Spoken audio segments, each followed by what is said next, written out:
کتابوں میں ان کا ذکر، ان کی نشانیاں واضح، آنے والا اس شان سے آ رہا ہے کہ زمانہ منتظر بیٹھا ہے ان کا۔ بحیرہ راہب، جس کا نام تو کچھ اور تھا لیکن بحیرہ کے نام سے معروف تھا، کہتے ہیں کہ اس نے مذہب کی کتابوں میں پڑھا تھا کہ نبی آخر الزماں جلوہ گر ہوں گے اور مکے سے شام کی طرف جائیں گے، تو وہ راستے کے اندر ایک جگہ کلی ڈال کر کچھ خدام کے ساتھ وہاں رکا ہوا تھا۔ مقصد کیا تھا کہ کبھی تو گزریں گے اور میں ان کے دیدار کی دولت سے فیض یاب ہو جاؤں گا۔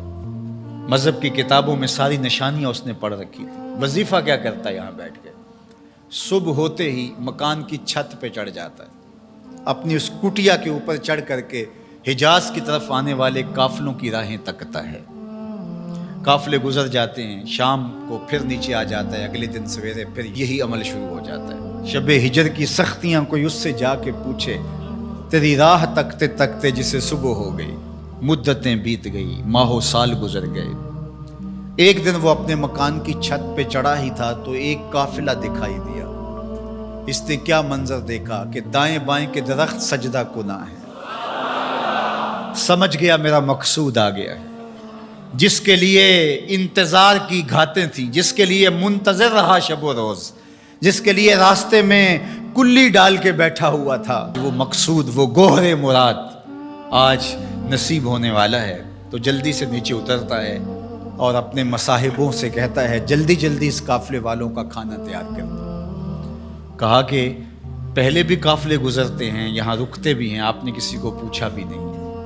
کہا بس آج کسی کی توفیل ان کو کھانا دیا جا رہا ہے۔ یہ قافلہ جب قریب پہنچا اور انہوں نے پڑاؤ کیا، اس کی کٹیا کے قریب بہت بڑا ایک درخت تھا، وہاں رک گئے۔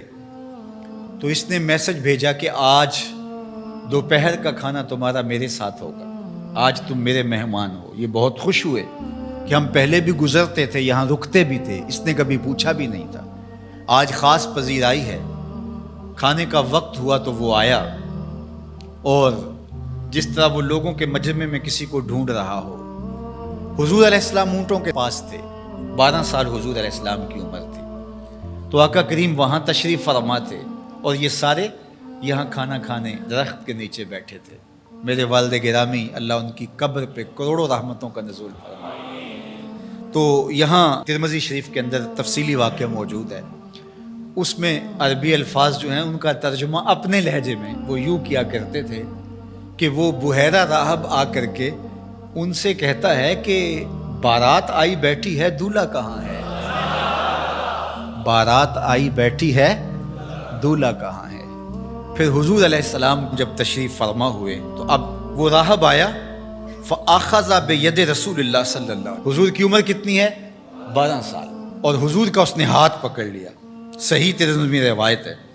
قال، اور اس نے کہا، ھذا سید العالمین، قافلے والوں سن لو، یہ تمام جہانوں کا سردار ہے۔ ھذا رسول رب العالمین، یہ تمام جہانوں کا رسول ہے۔ یبعثہ اللہ رحمت للعالمین، اور سن لو اللہ اس کو تمام جہانوں کے لیے رحمت بنا کے مبعوث فرمانے والا۔ اللہ اکبر۔ تو دھوم مچی ہوئی تھی حضور کے آنے سے قبل، پیغمبر راہیں بتا رہے تھے، نشانیاں بتا رہی تھی۔ حضرت موسیٰ علیہ السلام پر جب الواح تورات کا نزول ہوا تو انہوں نے جب تورات پڑھی تو اللہ کی بارگاہ میں عرض گزار ہوئے، اللہم انی اجد فی الالواح امتا هم المستجیبون المستجاب لهم فاجعلهم امتی، قال تلک امت احمد۔ کہا مالک، میں نے الواح تورات میں ایک امت کا تذکرہ پڑھا ہے جن کی دعائیں تو قبول فرمائے گا، جن کی دعائیں رد نہیں ہوں گی، وہ امت میری امت کر دے۔ کالا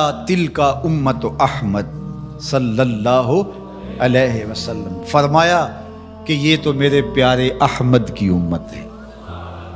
آپ کا ذکر تورات میں ہے، مثلہم فی التوراۃ و مثلہم فی الانجیل۔ اللہ قرآن مجید میں ارشاد فرماتا ہے کہ حضور کے ساتھیوں کا ذکر، ان کی مثالیں اللہ نے تورات میں بھی بیان کی ہیں اور انجیل میں بھی بیان کی ہیں۔ اللہ اکبر۔ اب تورات کی کہانی سنیے، 9 سوال تھے مسلسل، اللہ اس میں یہ شان ہے، اس امت کو یہ مرتبہ دیا گیا، یہ شان دی گئی، وہ امت میری امت کر دے۔ جواب کیا آتا رہا؟ تلک امت احمد، یہ تو میرے نبی محمد صلی اللہ علیہ وسلم کی امت ہے۔ تو جب 9 مرتبہ یہ سوال کر چکے تو پھر حضرت موسیٰ نے کیا عرض کی؟ اللہم اجعلنی من امت احمد، اللہ وہ امت میری امت نہیں بناتا، مجھے اس کی امت سے کر دے۔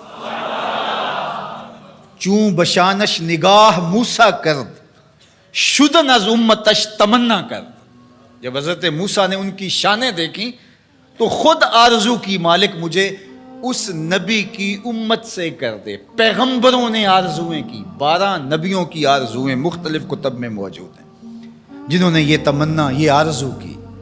یار ہم نے کوئی آرزو تو نہیں کی تھی، ہم نے کوئی منتیں تو نہیں مانی تھی، ہم نے کوئی وظیفے تو نہیں پڑھے تھے، ہم کوئی دعائیں تو نہیں کرتے رہے کہ یا اللہ اس نبی کی امت سے کر دے۔ ہماری آنکھ کھلی، مقدر جاگا۔